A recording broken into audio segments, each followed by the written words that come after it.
항상 다른 분들 사연을 듣기만 하다가 이렇게 제 사연을 보내려니 조금 긴장이 되네요. 남들은 한 번도 겪기 어려운 일을 당해본 사람이라 웬만한 거에는 눈 하나 깜짝하지 않을 만큼 강하다 생각했는데 아직 남들에게 제 속 얘기를 털어놓을 만큼은 아닌가 봅니다. 저는 내년이면 벌써 부록의 나이인 8살, 3살 두 아이의 엄마입니다. 제 두 아이는 생부가 달라요. 큰아이 아빠와는 이혼했고 지금의 아이 아빠와 재혼했습니다. 좀 복잡한 가정사로 보이는지라 굳이 묻지 않은 사람에게는 말하지 않습니다. 큰아이는 생부가 있는 건 아는 듯해요. 근데 워낙 어릴 때 지금 아빠와 살아서인지 친아빠나 다름없이 지냅니다. 아이 아빠도 큰아이를 정말 예뻐하고요. 어디서부터 얘기를 시작하면 좋을지 모르겠네요. 전 남편과 왜 이혼하게 되었는지부터 말해야 할 것 같습니다. 결정적으로 전 남편과 이혼 마음을 먹었던 건 남편에게 다른 여자가 있어서였습니다. 그리고 시댁 식구들, 특히 시모도 제 이혼에 한몫하셨고요. 이혼하고 나서 바람난 여자와 잘 살 줄 알았는데 인과응보라는 게 있는 건지 전 남편은 점점 인생이 꼬이더라고요. 시댁이 잘난 집이었느냐면 그렇지도 않습니다. 남편은 시모만 있는 이혼 가정에서 자란 사람이었어요. 결혼할 때 시댁에는 도움받은 거 없었고요. 저희 친정집은 큰 부자는 아니었지만 건물에서 월세 정도 나와 부모님이 돈 안 버시고 노후 걱정은 없을 정도의 수준이에요. 직장 생활하며 제가 모은 돈과 친정에 조금 도움받아 전세 얻어 시작했습니다. 그때는 남편이 돈도 없었고 몸만 달랑이라 해도 과언이 아니었어요. 심지어 저한테 홀홀 단신으로 살아오다가 저를 만나 결혼까지 해줘서 고맙다고 입이 닳도록 저에게 잘하고 살겠다고 다짐했었습니다. 친정엄마는 시댁이 이혼 가정이라서 걱정하기보다는 시부모님을 따로 챙기는 것이 힘들까봐 저를 걱정하셨어요. 그래도 남편 허우대 멀쩡하고 건실해 보인다며 설마 내 딸 고생시키기야 하겠냐며 결혼 허락하셨고요. 결혼 당시에는 따로 계시는 남편 부모님들께서는 자신들은 걱정 말고 너희들이 잘 사면 효도다. 우린 이렇게 잘 살 테니 걱정일랑 말아라. 이렇게 말씀하셨습니다. 근데 결혼 일주일 만에 사람들이 돌변하더라고요. 심지어 신혼여행 다녀와서 시모가 저 앉혀놓고 하신 말은 덕담이 아니었습니다. 네 시아버지는 챙길 필요도 없다. 들었겠지만 여자 좋아해서 내 속을 그렇게 썩이고 생활비 한 번을 제대로 준 적이 없었어. 너는 이 남편한테만 잘하면 돼. 나중에 우리 아들 힘들게 하면 너 멱살 따버릴 줄 알아?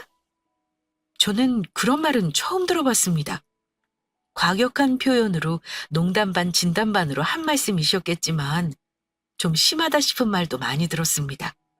시모는 자기 아들 훨씬 잘난 여자한테 장가 보낼 수 있는데 볼 것도 없는 내가 채갔다면서 저만 보면 결혼 잘했다느니 시집 잘 왔다느니 하는 말을 듣기 싫을 정도로 하셨습니다.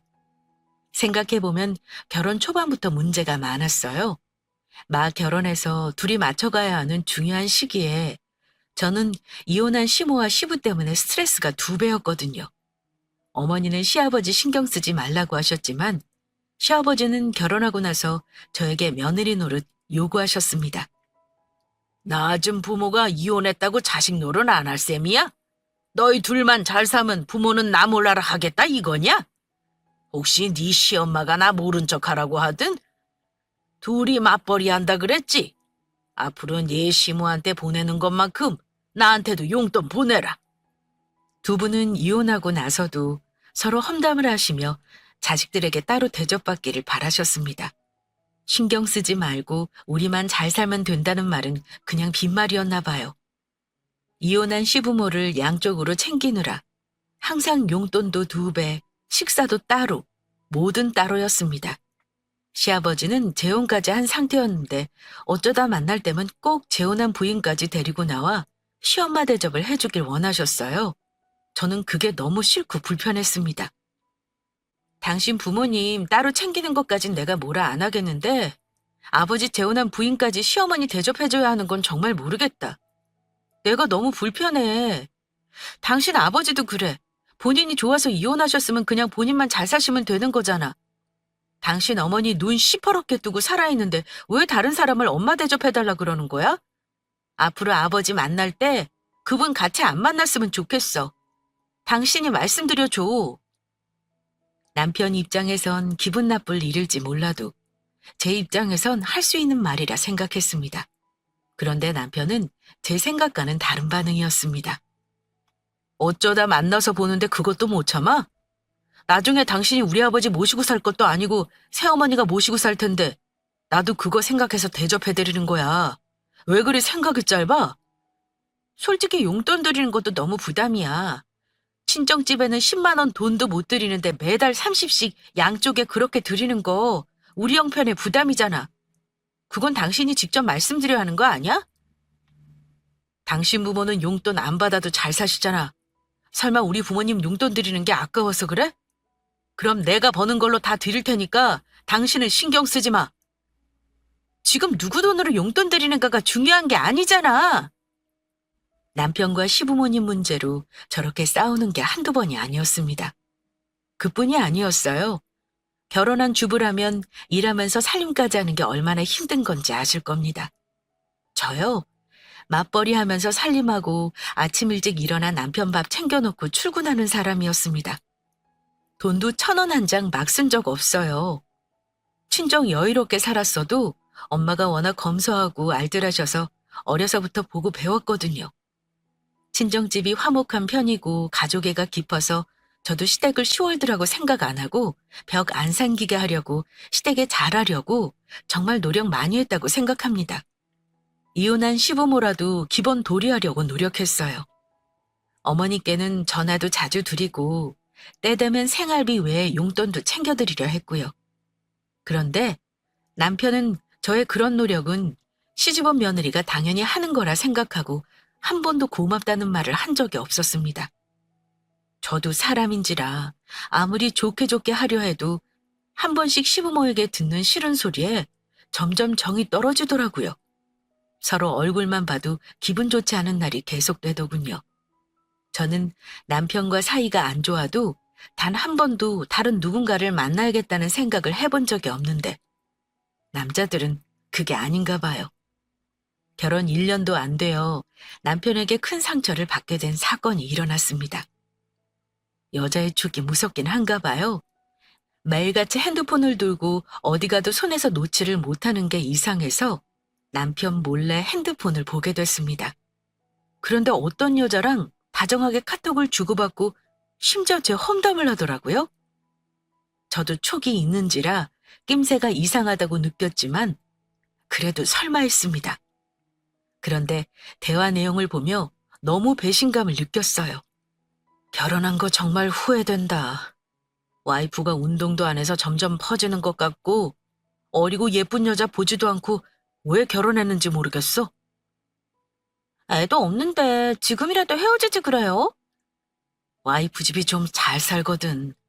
나중에 물려받을 재산 생각해서 참고 사는 거야. 정말 철없는 10대 남자애들처럼 성숙하지 못한 말들을 하더라고요.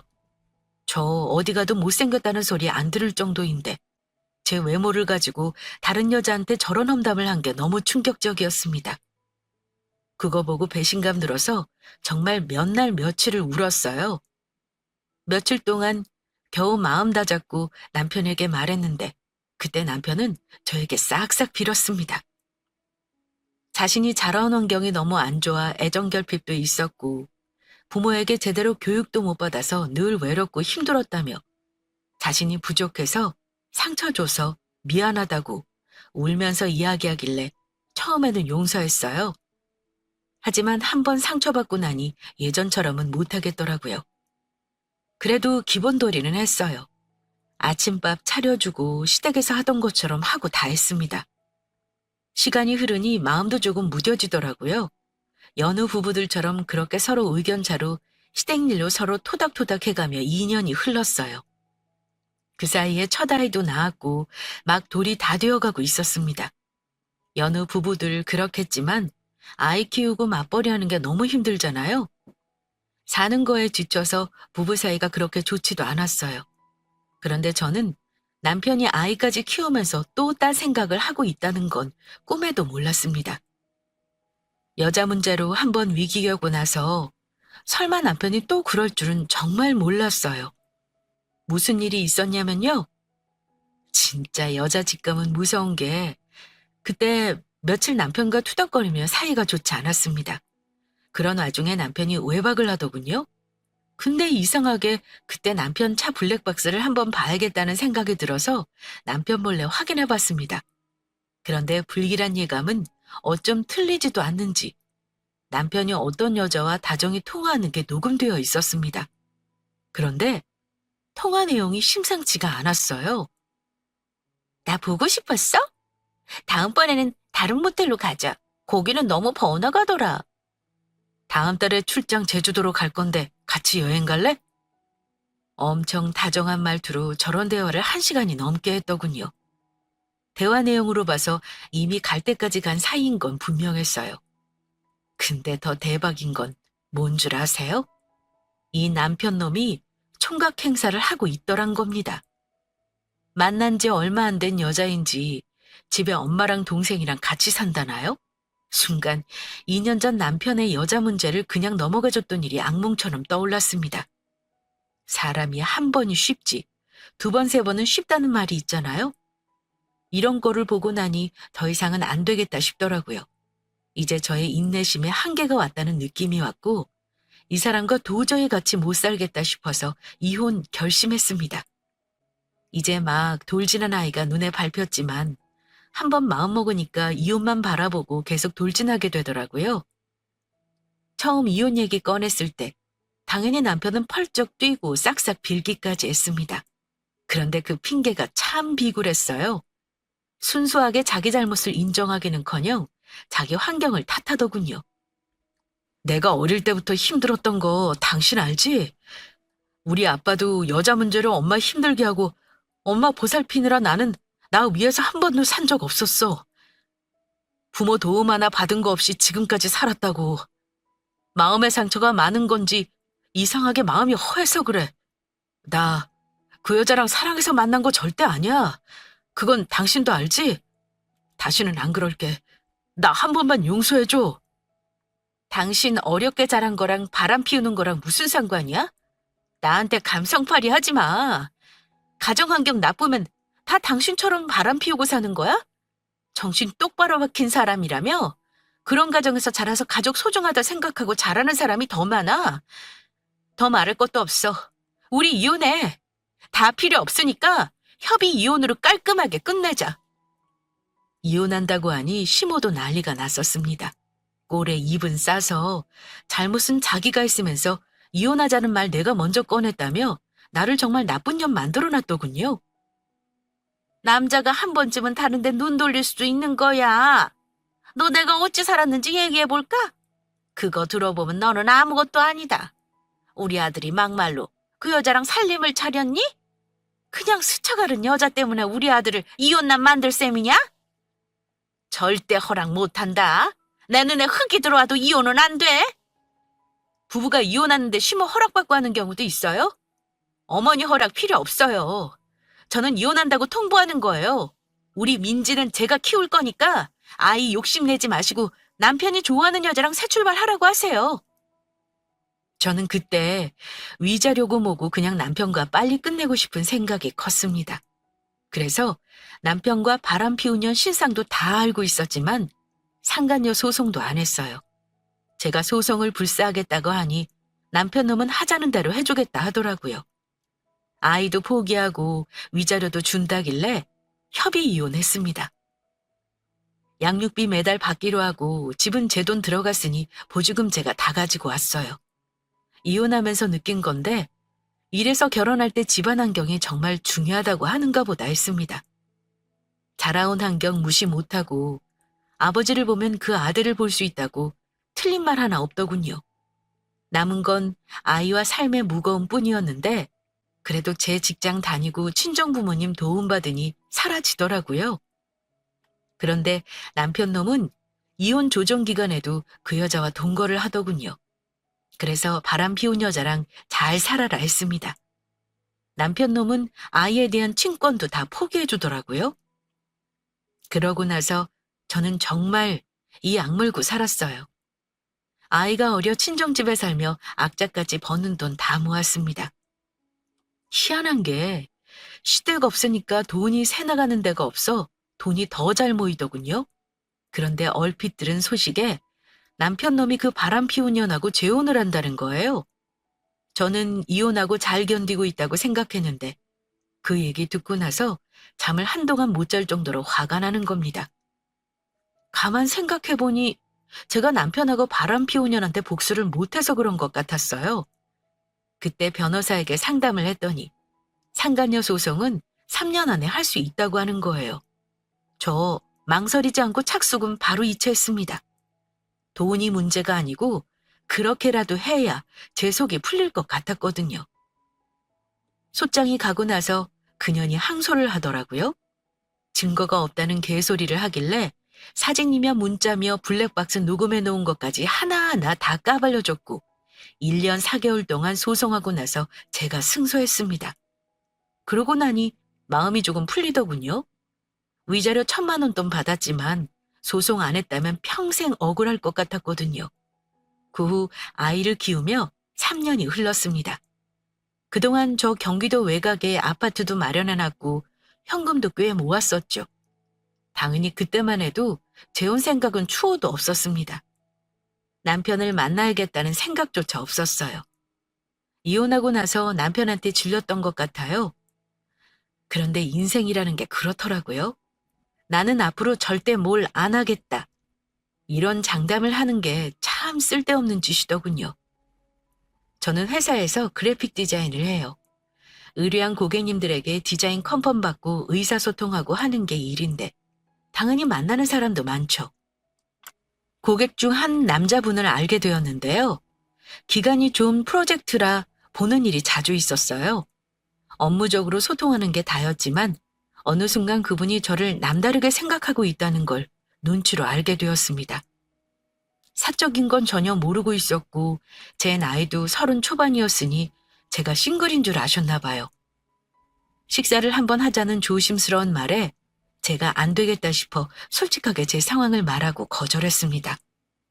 죄송하지만 혹시나 해서 말씀드릴게요. 사장님, 저 이혼녀예요. 4살짜리 아이도 있고요. 저한테 개인적으로 관심 있어서 식사하자 하신 거면 저 거절할게요. 저는 지금 누구 만나고 할 마음의 여유가 없는 사람입니다. 그렇게 말하면 보통 남자들은 실수했다, 미안하다 하고 정색하기 마련이니까요. 그런데 그분은 달랐습니다. 누가 지원 씨랑 지금 사귀죠요? 혼자 너무 김칫국 마시는 거 아니에요? 그냥 일 때문에 괴롭힌 게 많아서 저녁 대접 한번 하고 싶어 그런 겁니다.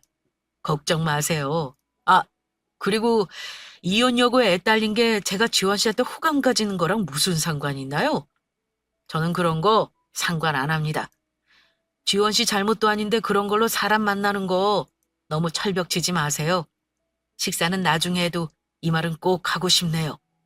진심으로 느껴지는 말에 저도 마음이 약간 울컥하는 거예요. 그동안 어른공주처럼 산 저한테 저런 말을 해주는 사람이 아무도 없었거든요.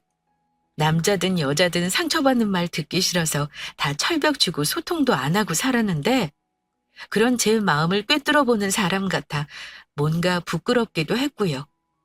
그렇게 끝날 인연인 줄 알았는데 그분은 우리 회사와 거래가 끝난 후에도 저에게 적극적으로 다가왔습니다.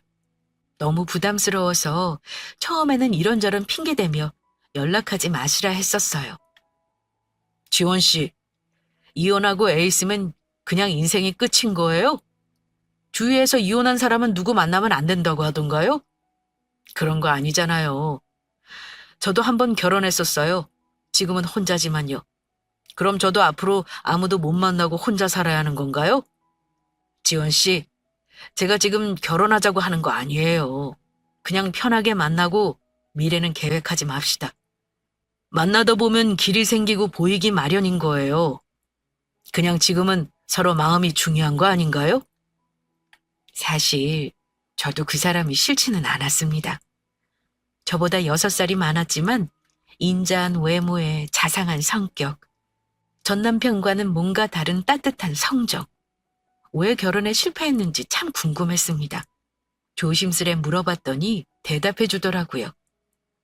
실은 저는 이혼한 건 아니고 와이프랑 8년 전에 사별했어요. 결혼하고 얼마 안 돼서 암 걸리는 바람에 고생만 하다가 그렇게 됐네요. 저는 지원 씨 처음 봤을 때부터 관심 가졌었어요. 그냥 가벼운 마음으로 만나자고 한 거 아닙니다.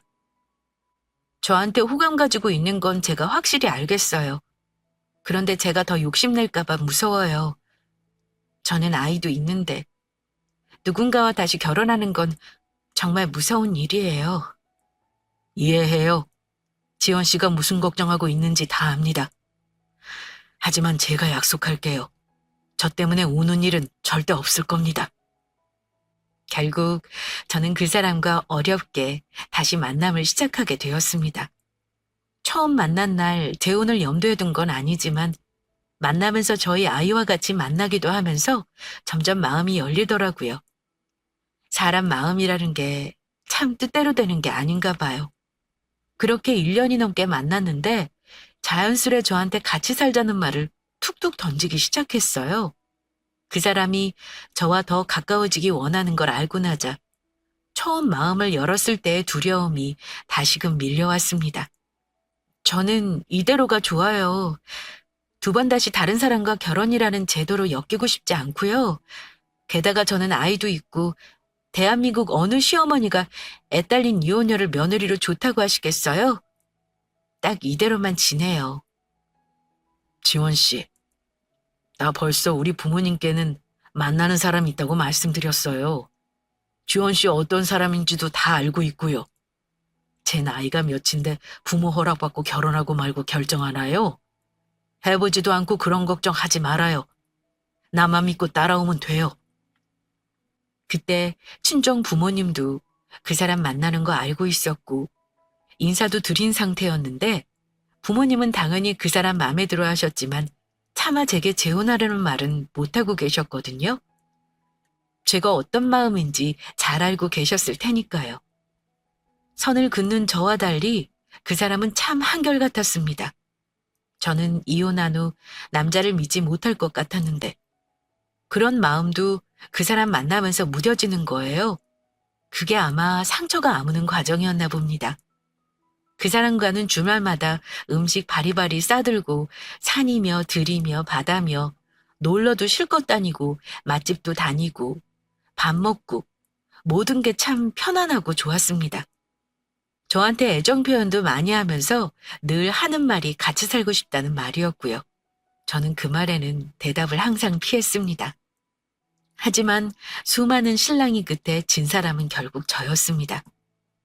그 사람의 마음 받아들이고 나서 저도 어렵게 가족들에게 인사도 드렸습니다. 미리 저에 대해 말해 놓았다고는 하지만 얼마나 긴장했는지 모릅니다. 초혼이 아니라 그런지 긴장은 되었지만 아니면 그만이란 생각도 들긴 했어요. 나를 몰라봐 준다면 굳이 가족이라는 이름으로 엮이지 않고 그냥 이대로 만나도 상관없다는 마음이었습니다. 마음을 내려놓고 그 사람 가족들에게 인사를 하러 갔는데요. 그 사람은 이미 결혼해서 아이까지 있는 남동생이 하나 있었어요. 부모님은 2분 다 계셨는데 아버님은 말수가 적은 스타일이셨고 어머니는 온화한 인상이셨습니다. 제가 긴장했다는 걸 아셨는지 이것저것 많이 물어보시지도 않았고 편안히 식사할 수 있도록 배려해 주셨어요. 제가 무슨 음식을 좋아하는지, 요즘 읽는 책이 뭔지, 아이와 주말에는 뭘 하고 지내는지 이런 것들을 주로 물어보셨고요. 제 취향을 궁금해 하셨습니다. 저는 그게 참 신선했어요. 보통 시어머니는 그런 것보다는 친정부모가 뭘 하며 집은 부자인지 가난한지 이런 걸 궁금해 하시잖아요.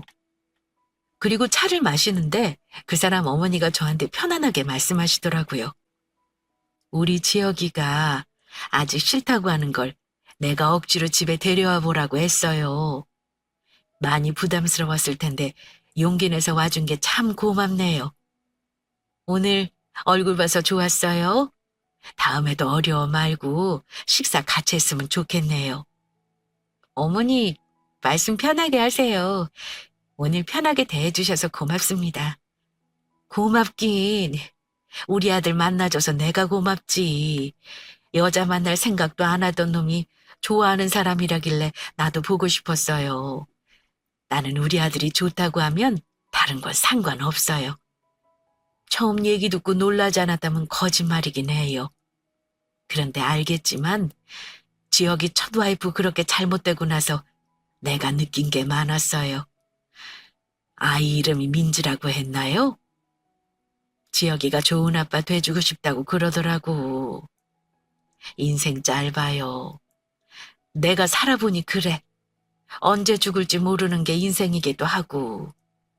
나는 아들 하고 싶다는 대로 할 생각이에요. 그러니까 민지 엄마도 우리 아들 마음 좀 받아줘요. 결혼이 뭐 대수야? 둘 다 처음도 아닌데 지금 당장이라도 둘만 좋으면 같이 살 수 있는 거잖아요. 암튼 내 마음은 그래. 어머니가 하는 말을 듣고 고개만 숙인 채 아무 말도 못했어요. 제 마음을 다 들여다보고 계신 것 같아 부끄럽기도 하고 또 고맙기도 해서요. 그때 그 사람 가족들 보고 제 마음이 정말 열렸던 것 같습니다. 그 후 몇 번 더 그 사람 부모님을 만나곤 했습니다. 처음에 긴장하고 만났던 것과는 다르게 제가 마음을 여니 점차 편해지더라고요. 그러다가 자연스레 둘이 합치라는 말이 나오게 되었네요. 그 사람은 결혼식을 근사하게 하고 싶어 했습니다. 그런데 저는 싫었어요. 그냥 가족들과 조용히 재혼식이랄까요? 그렇게 조촐하게 부부로서 연을 맺겠다는 인사를 드리고 싶었습니다. 그랬더니 그 사람이 그럼 그냥 식사 말고 호텔에서 해야지. 정 결혼식이 싫으면 좋은 호텔에서 멋지게 재혼식 하자. 민지도 예쁜 드레스 입히고 지원이도 꼭 부르고 싶은 친구만 초대해서 하는 거야. 네, 그렇게 해요. 저는 시끌벅적하게 하는 건 원치 않아요. 우리 가족이랑 친한 친구 몇몇만 부르죠 뭐. 그 사람은 원래 부모와 따로 살고 있었고 살림도 다 들어가 있어서 따로 준비할 것도 많지 않았습니다. 새로 산 침실 가구와 우리 딸 방을 다시 꾸미는 정도만 마련했고 재혼식 날짜를 잡아 이런저런 준비로 바쁠 때였습니다. 좋은 일이 있을 때 꼭 초를 치는 일이 있기 마련이라더니 하필이면 그즈음 익숙한 번호로 전화가 걸려오더군요. 민지 엄마, 내가 당신 소식을 들었는데 뭐 재혼한다는 게 사실이야? 그럼 우리 민지가 계부 밑에서 크는 거잖아. 그건 싫어. 전화한 사람은 전 남편이었습니다. 친권도 포기한 사람이 이제와 무슨 헛소리인지 어이가 없더군요. 아마 지인이 겹치다 보니 소식을 들은 것 같았습니다. 양육비도 제대로 안 붙이는 사람이 할 소리는 아니잖아? 당신도 바람 피운 년이랑 재혼했는데 나는 평생 혼자 애만 키우며 살아야 하는 거냐? 정신 나간 소리 하지 말고 끊어. 민지 엄마, 잠깐 내 말 좀 들어봐. 나 지금 혼자야. 나도 민지 한번 볼 수 있어? 애 못 본 지 오래됐잖아. 나도 당신이랑 이혼하고 많이 후회했어. 같이 살던 애는 도망간 지 오래야. 우리 애 생각하자. 이제와 이런 말하는 거 우습지만 나 한 번만 받아줄 수 있어? 무슨 개소리야? 지금 세월이 몇 년인데 여자가 도망간 건 내 알 바 아니고 너 혼자 잘 살아. 한 번만 더 전화하면 그때는 결혼할 사람한테 말할 거야. 그럼 어찌 되는지는 굳이 말 안 해도 알겠지? 지가 아무리 그래봤자 이혼녀에 애 딸린 여자야. 괜히 팔자 고치겠다고 혼자 들떠서 내 딸까지 힘들게 만들지 말라는 거야. 그걸 왜 당신이 걱정해? 그동안 애 보고 싶다는 말 한 번도 안 한 사람이잖아, 당신. 우리 민지 당신 얼굴 기억도 못해. 제발 남의 인생에 구정물 끼얹지 마. 전 남편은 제가 재혼한다고 하니 회방을 놓고 싶었나 봅니다. 바람 피운 년이랑 잘 사는 줄 알았는데 도망갔다니까 참 고소하더군요. 왜 도망갔는지 알 것도 같았고요. 하지만 재혼이 한 달도 안 남았는데 전 남편 회방 전화까지 받으니 너무 찝찝했습니다. 제가 재혼한다고 알린 사람이 몇 명 없었는데 그 친구 남편이 하필 제 남편과 아는 사람이라 소식을 들은 모양이었습니다. 혹시 연락이 또 올까봐 미리 예비 남편에게 말은 해놓았는데 다행히 더 이상의 괴롭힘은 없었습니다. 그런데 나중에야 알았죠. 그 잠잠함이 나중을 위한 준비였다는 걸요. 사건은 슬프게도 제 재혼식에서 일어나고 말았습니다. 서울의 한 호텔 연회장을 빌려 가족끼리 조촐하게 식사 겸 재혼식을 하기로 한 날이었습니다. 아침부터 분주하게 외모도 단장하고 우리 가족은 모두 일찌감치 약속 장소로 갔습니다. 장소 세팅도 점검하고 음식이랑 인원을 체크하느라 분주하게 움직이고 있었는데요. 마침 시댁 식구들도 도착해 가족들이 인사를 나누고 있었어요. 시간 여유가 있어서 어른들은 먼저 앉아 간단한 다과를 하고 계셨고요. 저는 아이 챙기며 이제 곧 남편 될 사람 옷매무새를 고쳐주고 있었습니다. 그런데 그때 입구에서 익숙한 목소리가 들리는 겁니다. 아주 팔자 고치겠다고 신났는가 봐. 누구 맘대로 재혼해서 팔자를 고치려고? 그 목소리를 듣는 순간 등줄기로 소름이 돋았습니다. 목소리의 주인공은 다름 아닌 전 시모였거든요. 식구들도 모두 놀라긴 마찬가지였죠.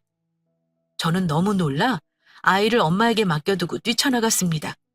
곱게 단장한 저를 보더니 전 시모가 소리를 지르더라고요. 야 이년아, 네가 재혼을 해? 내 아들 인생 망쳐놓고 감히 네가? 너는 양심도 없니? 내 아들 버리고 자식도 뺏어가서는 벌써 새 살림을 차려. 어디 누구랑 재혼하는지 얼굴 보러 왔다. 사람들아, 내 말 좀 들어봐요. 여기 인연이 우리 집 망하게 한 년이요. 당황한 저는 고래고래 소리를 지르는 시모에게 달려갔습니다. 제발 그만하세요. 대체 여긴 어떻게 알고 왔어요? 제가 누구 인생을 망쳐요? 말을 똑바로 하세요. 그쪽 아들이 바람나서 이혼한 거잖아요. 여기가 어디라고 오셔서 행패를 부리세요? 악쓰는 노인의 정체를 알고 나서 가족들도 전부 웅성거리기 시작했습니다. 너 재혼하는 집 식구들은 다 알고 있니? 이 집 식구들이 모르는 것 같아서 내가 말해주러 왔다. 여기 인연이 남편 바깥으로 돌게 한 나쁜 년이라는 거 말이다. 네 인연이 잘못해서 내 아들이 발언한 거잖아. 네가 계획적으로 쫓아내려고 그런 거 아니냐? 지나고 생각해보니 딱 그게 맞아. 남의 아들 인생 망쳐놓고 너 혼자 잘 살겠다고 감히 재혼을 해? 너 인연 가만 안 둬. 노망난 것 같은 전 시모는 심지어 제 몸에 손을 대려고 했고 남편 될 사람이 끼어들지 않았다면 머리가 뜯겼을 겁니다. 왜 이러세요? 듣자하니 제 와이프 될 사람 전 시어머니신가 본데 이게 대체 무슨 행패입니까? 저 그냥은 못 넘어갑니다. 계속 행패 부리면 경찰 부를 거예요. 끝난 인연인데 내 사람한테 왜 폐악질을 하시냐고요? 돌아가세요. 고성이 오고 가는 와중에 남편 될 사람과 그 가족에게 미안해 눈물이 다 나더라고요. 그 와중에도 전 시모는 악을 쓰며 팔을 휘두르고 있었습니다. 그런 소란 가운데 새 시어머니 될 분이 이쪽으로 걸어오시는 겁니다. 저는 너무 죄송했습니다. 모자란 저를 가족으로 맞아주신 것도 감사한데 이런 중요한 자리에서 저와 인연이 있었던 예전 가족의 이런 모습을 보인 게 너무나 창피했습니다. 무슨 말을 드려야 할지 모르겠어서 울고만 있는데 갑자기 새 시어머니가 전 시모에게 저벅저벅 다가가더니 머리채를 휘어잡으시는 겁니다. 그거 보고 저뿐만 아니라 친정엄마도 깜짝 놀랐습니다. 이 미친 노인네가 여기가 어딘 줄 알고 와서 지랄이야? 어머니에게 갑자기 머리채를 잡힌 전 시모는 자리에 주저앉아 버렸습니다. 새 시어머니는 끝까지 머리채를 붙잡은 채 소리를 지르셨습니다. 지어가, 이런 인간은 말로는 안 되는 인간이야. 당장 경찰 불러라. 대기 새 며느리 보는 양반이요? 당장 이 머리 못 나? 당장 나. 아이고 나 죽네. 전 시모는 발악을 했지만 힘으로 밀리더라고요. 새 시어머니는 머리채를 흔들며 말씀하셨습니다. 뭐 죽어? 아파 죽겠지? 당신 머리 아픈 건 아는데 남의 가슴에 이러고 못 박는 짓 하는 건 왜 모르냐? 아들이 해결하게 놔두려고 했는데 듣자 듣자 하니 내 기가 막혀서 참을 수가 있어야지. 대개 아들 바람 피운 게 왜 여자 탓이야? 딱 봐도 당신의 집안 어떤 집안인지 답이 나오는구먼. 내가 한마디 해줄까? 대개 아들은 복덩어리를 제 발로 찬 거야. 그런 복이 나갔으니 당신의 집이 망하는 거고, 알겠어? 이건 놓고 말해. 내가 전혀 재혼하게 그냥 놔둘 줄 알아? 내가 이 난리를 피우는데도 그래도 처녀를 며느리로 맡겠다 이거요? 당신이 깽판 치는 거랑 내가 며느리를 맡는 거랑 무슨 상관인데? 당신네 집안에서 우리 며느리가 마음고생을 얼마나 했을지 안 봐도 뻔하구먼. 당신네는 그냥 살던 대로 살아. 대개 아들이 인생 망치는 게 누구인지 한번 잘 생각해보고, 남의 집 좋은 날 망치려고 해도 소용없어. 이까짓 걸로 끄떡없이니 돌아가. 어머니는 그제야 잡고 있던 머리채를 내팽개쳤습니다. 마침 경찰이 들어왔는데 이 미친 노인네는 그때도 정신을 못 차리고 자기 데려가려는 경찰을 때리기까지 했습니다. 그때 호텔 직원이 와서 시모를 영업방해로 고소하겠다고 하더군요. 남편도 시모를 고소하겠다며 지구대로 연행해 줄 것을 요청했습니다. 경찰이 전 시모를 데리고 나가고 나서야 겨우 사태는 마무리되었습니다. 다행히 친구들은 아직 안 봐서 그 꼴을 못 봤네요. 양가 가족 모두 당황하긴 마찬가지였는데요. 남편이 자리를 수습하고 부모님들을 안심시켜 드렸습니다. 그런 소동이 있었지만 다들 아무렇지 않게 옷매무새 만지고 다시 자리를 정돈했습니다. 그리고 결혼식은 계획대로 진행되었고요. 무사히 저희는 그날 부부가 되었습니다. 나중에 남편이 경찰서 가서 고소하려고 했는데 전 남편 놈이 와서 손이 발이 되도록 싹싹 빌었다고 하더군요. 그래서 다시는 우리 가족 눈앞에 나타나지 말라는 조건으로 봐줬다고 하네요. 저도 잘했다고 했습니다. 고소해봤자 서로 연락할 일만 더 생기고 얼굴 볼 일 하나 더 만드는 것 같아서요. 그리고 저는 새어머니를 그날 이후 우러러보게 되었습니다. 굳이 어머니가 나서서 손을 더럽히지 않아도 되었는데 그렇게까지 나서주실 줄은 몰랐거든요. 어머니가 그렇게 해주신 덕분에 죄송했던 마음이 조금은 편해지더라고요. 저희 어머니가 그렇게 참교육하시고 전 시모는 정신을 좀 차렸을까요? 자기가 무슨 잘못을 한 건지는 알까요? 글쎄요. 저는 아마 지금까지도 자기 잘못은 모르고 전 며느리 탓만 하고 있을 것 같아요. 그렇게 호되게 혼난다고 제 잘못을 뉘우칠 사람들이라면 아들놈 이혼했을 때 진작에 잘못을 알았겠죠. 아마 평생을 그렇게 살 거란 생각이 듭니다. 우여곡절 끝에 재혼하고 저는 지금 두 아이의 엄마가 되었습니다. 재혼 과정 어렵다고 하는데 그것도 사람 나름인 건지 저는 첫 결혼보다 훨씬 행복하게 삽니다. 남편은 능력도 있고 살면 살수록 제가 존경할 만한 멋진 사람이에요. 시댁에서도 저를 얼마나 이뻐하시는지 모릅니다. 제가 직장 다니느라 어머니가 우리 애들을 많이 돌봐주셨는데요. 오히려 아들인 둘째보다 손녀가 더 이쁘다고 물고 빨고 키우셨어요. 우리 민지, 나중에 대학 등록금은 이 할미가 해줘야지. 민지 통장에 틈날 때마다 용돈 넣어주고 있으니까 나중에 나 죽고 나면 민지한테 꼭 할미가 해준 거라고 말해줘야 한다. 어머니도 참, 우리 딸 시집갈 때까지 사실 것 같은데 벌써부터 그런 말 하세요? 예전에 남의 머리채 휘어잡는 거 보니까 어머니는 힘이 장사세요. 그러니까 꼭 오래오래 사셔요. 저 일하는데 어머니 없이 애 둘 키우는 거 못하는 거 아시잖아요. 그래, 내가 건강해야지. 우리 손자 손녀 시집 장가 가는 거 다 보고 죽으련다. 저희 시어머니는 참 좋은 분이라 저는 편하게 직장 생활하며 아이 키우고 있습니다. 제가 이 채널에서 이상한 시월도와 시모 얘기 들으면서 경악한 적 많았었거든요. 전 시모보다 더 악랄한 시모도 있는 거 보고 나는 그래도 양반인 건가 한 적도 있었고요. 하지만 제 사연의 주인공은 좋은 시어머니라서 기분이 참 좋습니다.